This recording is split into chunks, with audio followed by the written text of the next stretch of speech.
Vegetable day. ഞാനൊക്കെ പഠിക്കുന്ന കാലത്ത് ഒരു ശിശുദിനം ഉണ്ടായിരുന്നു, ഒരു സ്വാതന്ത്ര്യം ഉണ്ടായിരുന്നു. ഇതിപ്പോ എന്തോരം ഡേ ആണ്. അച്ഛ നാളെ മങ്കിയുടെ ആണ്. അച്ഛൻ കൊരങ്ങന്റെ വേഷം കെട്ടിയെത്തി. നീ ഒരു തന്തയില്ലാത്തവരാന്ന് പോയി പറയണ. അച്ഛ നാളെ ടീച്ചേഴ്സ് ആണ്. ടീച്ചേഴ്സിന് ഗിഫ്റ്റ് കൊണ്ടുവരാൻ പറഞ്ഞിരിക്കുന്നു. ആര്? ടീച്ചേഴ്സ്. നീ വായ തുറക്കരുത്, പല്ല് തേക്കടാ. അതെ അമ്മേ, നാളെ ഫ്ലവേഴ്സ് ഡേ ആണ്. ഈ വീട്ടിലത്തെ മൊത്തം ചെടി ഞാൻ കൊണ്ടുപോകും. ഇനി ഇന്നെന്താണ്? ഇന്ന് നിക്കർ ഡേ ചിത്തോട്ടാ. നിക്കറുടെ നിക്കറ് പോടാ. ഇത് കൊണ്ടേക്കോ. അതെ അച്ഛാ, നാളെ സ്കൂളിലില്ലേ കുഴിമന്തി ഡേ ആണ്. അങ്ങനെ ഡേ കുറിച്ച് ഈ ഗ്രൂപ്പിൽ ഞാൻ കണ്ടിട്ടില്ലല്ലോ. ഇല്ലെങ്കിൽ നമുക്ക് ഇന്ന് ഉണ്ടാക്കാം. അച്ഛാ നാളെ യെല്ലോ ഡേ, വയലറ്റ് ഡേ. ഇന്ന് മടിയുടെ എനിക്ക് സ്കൂളിൽ പോകണ്ട.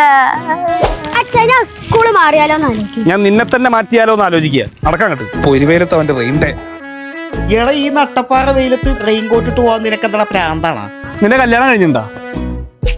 ഒരു 5 കൊല്ലത്തിന് ശേഷം എന്ന് വെച്ചാൽ ഇതുപോലൊന്ന് ആയതിനു ശേഷം നീ ഈ വർത്താനം എന്നോട് പറയട്ടാ. അച്ഛാ നാളെ എന്താ ഡേ? നാളെ നിന്റെ 16. നടക്കണം.